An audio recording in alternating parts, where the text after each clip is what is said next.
Welcome back to the channel, and in this one I hope to have something that's super short and sweet for us. Alright, we're going to be doing a revolve using Solidworks. Now remember that anytime you're going to do a revolve, you should be thinking two things: profile, axis of revolution. So no matter how you think about it, you need both of those in order to satisfy the criterias for creating a revolve.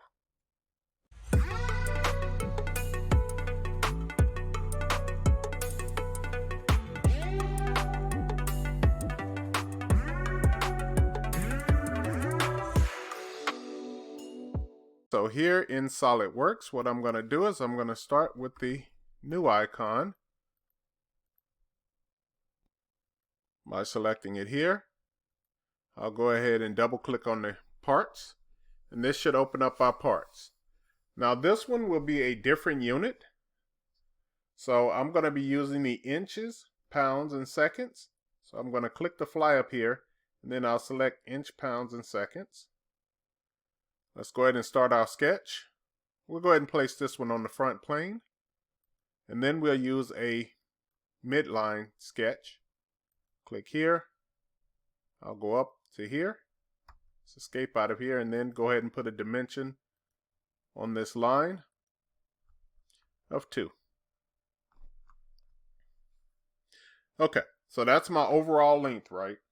So I'm going to stop at that point. That's going to be my line, my center line, I should say, or my axis of revolution. I'm going to go ahead and create the rest of these lines. So I'm going to start off here. I'll click somewhere along this line. I know I come out this way at a distance. And then we're going to go down here at an angle. We'll go this way, and then we'll go this way, right? Okay. So I'm going to stop right here at this point. I'm going to select this line here. Let's go ahead and make it that construction line. We're going to do a couple of more things. I'll select this line, hold down the shift button, select that endpoint. Let's see if it'll let me select it. Yes, it did. And let's see, coincidence is not going to work because I think coincidence will bring it to it. Oh, nope, it will do it. Okay. So if you do a coincidence on that, then that means those lines are basically on top of each other. Let's go ahead and throw a couple of more dimensions on here. We know that we have a dimension from here going all the way across, and the diameter of that is 1.5. I did one video where I used a different kind of dimensioning method. This one I'm going to use just regular dimensioning. So I'll go ahead and select this line here, and then this line, and then we're going to have Solidworks do the math for us. So I'll type in 1.25 and divide that answer by 2. Okay? Great. Next we have another one. So I'm just going to do a dimension from here. And then this line is going to be 1.05 and divide that by 2. Okay. We do have a height. So we're going to have a height from this line here down to this endpoint.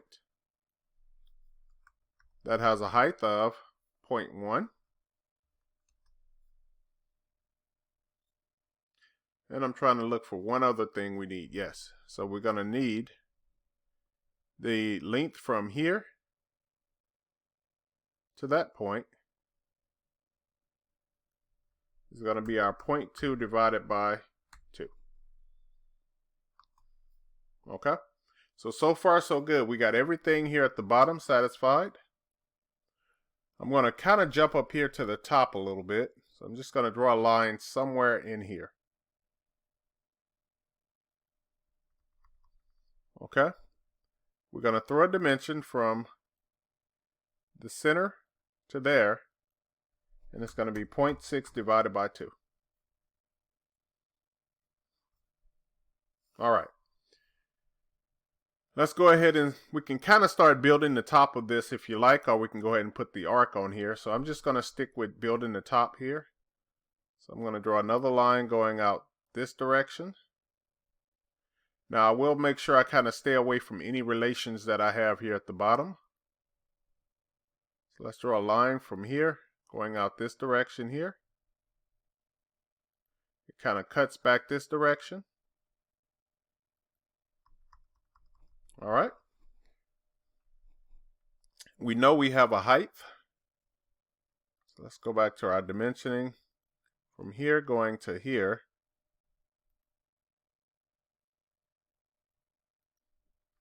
It looks like we have a height of 110.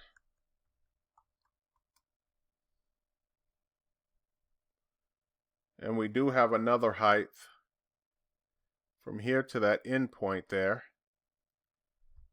sitting at 130.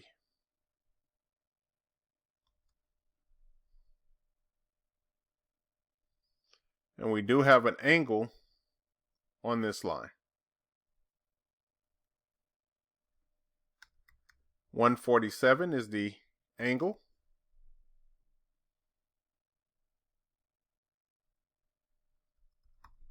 Here at the top, we do have an arc, and I'm just going to use a regular 3-point arc, right?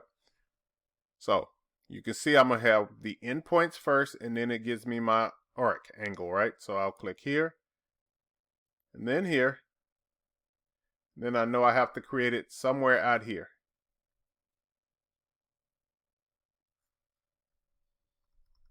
Let's go ahead and put a dimension on to here.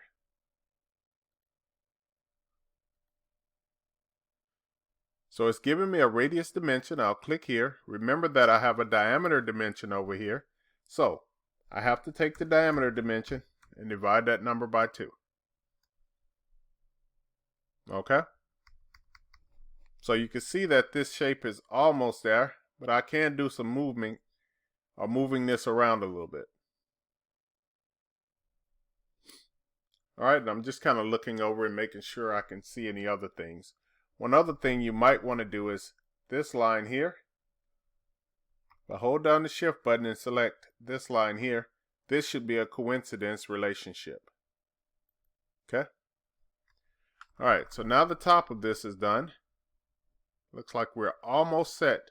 We just need one more arc here, which is going to be located going right down to here. Once again, I'll go to my trusty 3-point arc here. Select this endpoint first, then that endpoint, and kind of tuck it into here. I'll select this line here, hold down the shift button, and select that line. Once I let it go, I should be able to put a tangent relationship there. Okay, and then I should be able to put a radius dimension onto this arc. And I think it has a radius of 1. And then I need one more final thing here. I need to tell it either this distance or how tall is it. Let's do the one at the bottom and see. So let's go and place this dimension here.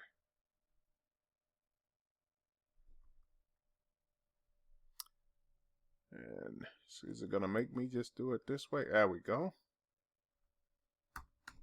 All right, and that has a dimension of 0.2. Okay, so this should be all I need. If it doesn't take this, I will come back in and then I will fill this part in. But this should be pretty much all I need. I think I do need a fillet that's going right around this corner. Let's go ahead and add it now. Why not? Okay, so I'll go ahead and use the fillet command. My radius is going to be set to 0.01. Let's do this line and this line here. And that looks good to me. Okay. All right, so hopefully this should be able to figure this rotation out. If it doesn't, then we'll come back and add one more line. But everything should be good to go. All right, so let's go ahead and exit this. We're going to go over to features. We're going to choose the revolve. And it's asking me that, hey, it's not a closed one. Would I like to close it? Let's give it a shot and say yes.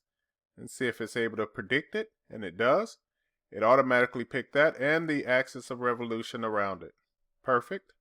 Let's go ahead and hit the check mark here. And you can see our shape is done.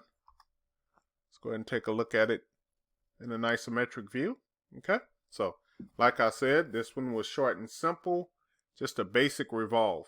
Now, if it didn't have that closed profile on it and you see that it said, hey, you want me to do some work for you, And that's exactly what it did. It did what I was gonna come back and do anyway, which was it put a line going from that point going all the way up. So SolidWorks was at least smart enough to say, hey, I know what you want to do and I'm going to help you out. So real happy to see that. All right, so thank you for watching this video. Thank you for coming back. As always, keep drafting.